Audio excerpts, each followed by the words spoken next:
जादुई कहानियाँ देखने के लिए हमारे चैनल को सब्सक्राइब करें और बेल आइकन जरूर दबाएं। बहुत समय पहले की बात है। गीतापुर नाम के एक छोटे से गांव में रोशनी नाम की लड़की अपनी सौतेली माँ और सौतेली बहन के साथ रहा करती थी। रोशनी की सौतेली माँ रोशनी और अपनी सगी बेटी को एक जैसा ही प्यार किया करती थी।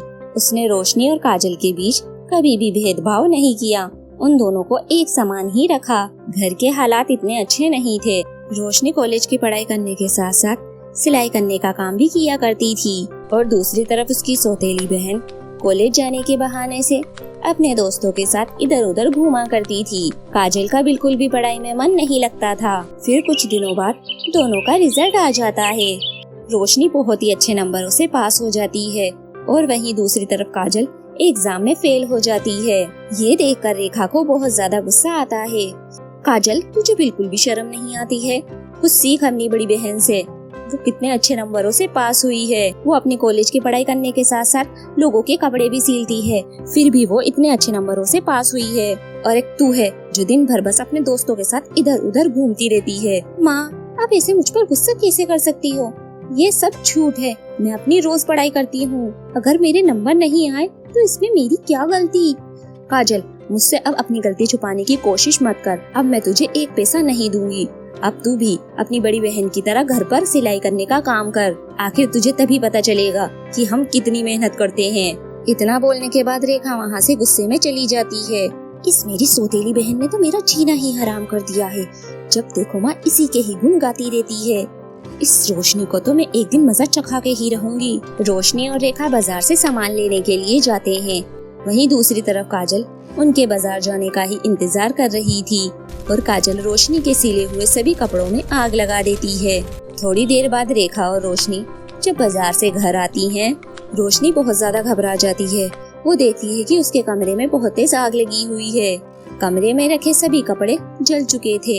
ये देखकर रोशनी बहुत ज्यादा उदास हो जाती है और रोने लगती है। रोशनी को इतना परेशान और उदास देखकर काजल मन ही मन बहुत ज्यादा खुश होती है। माँ देखो ना, मैंने इतनी मेहनत से कपड़े सिले थे, सारे कपड़े बर्बाद हो गए, कितनी बुरी तरीके से जले हैं। काजल, ये सब कैसे हुआ? तुम तो घर पे थी ना, बताओ हमें आखिर ये आग लगी कैसे? माँ मुझे नहीं पता, मैं तो अपनी सहेलियों के साथ बाहर घूमने के लिए गई थी। ये कब और कैसे हुआ मैं नहीं जानती। इतना कहने के बाद काजल अपने कमरे में चली जाती है। माँ मुझे समझ नहीं आ रहा, मैं अपने ग्राहकों को कपड़े कैसे दूंगी? अब तो मेरी सिलाई मशीन तक जल चुकी है।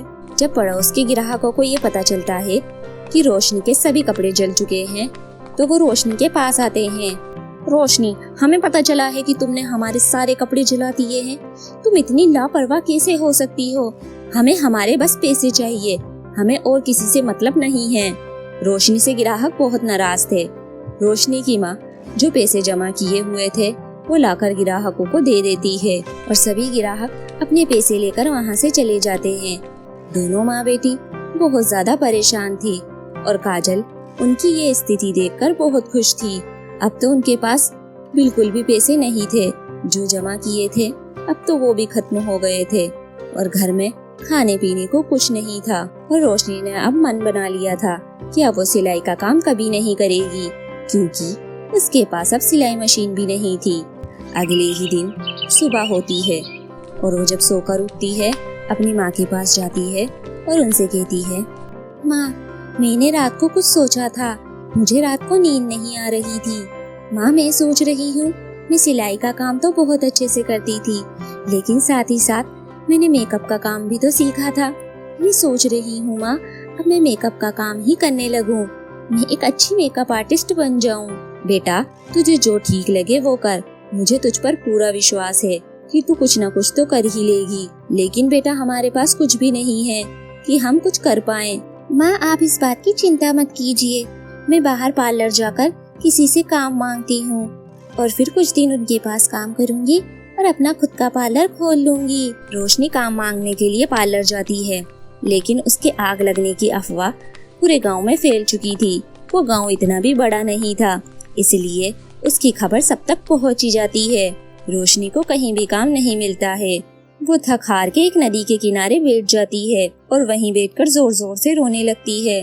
पता नहीं मेरे साथ क्या हो रहा है। मैं ये सब जानती हूँ कि मेरी छोटी बहन ने ही मेरे साथ ऐसा किया है। मेरे कपड़े भी जला दिए हैं, लेकिन मैं उसे कुछ कह नहीं सकती। मैं अब पार्लर का काम भी चालू करना चाहती थी। मुझे सिलाई का और मेकअप करने का बहुत शौक है, लेकिन मेरे पास इतने पैसे नहीं हैं कि मैं कुछ कर पाऊँ। तभी वहाँ से एक परी जा रही थी। रोशनी को ऐसे रोता हुआ देखकर वो रोशनी के पास आती है और उससे कहती है, क्या हुआ बहन, तुम ऐसे रो क्यों रही हो? रोशनी परी को देखकर हैरान हो जाती है। अरे तुम डरो मत, मैंने तुम्हें ऐसे रोता देखा इसलिए मैं यहाँ पर रुक गई।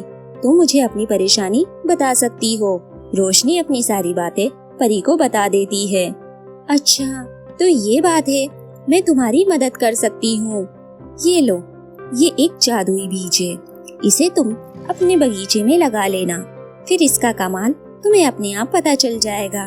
इतना कहने के बाद परी वहाँ से गायब हो जाती है और रोशनी अपने घर आ जाती है।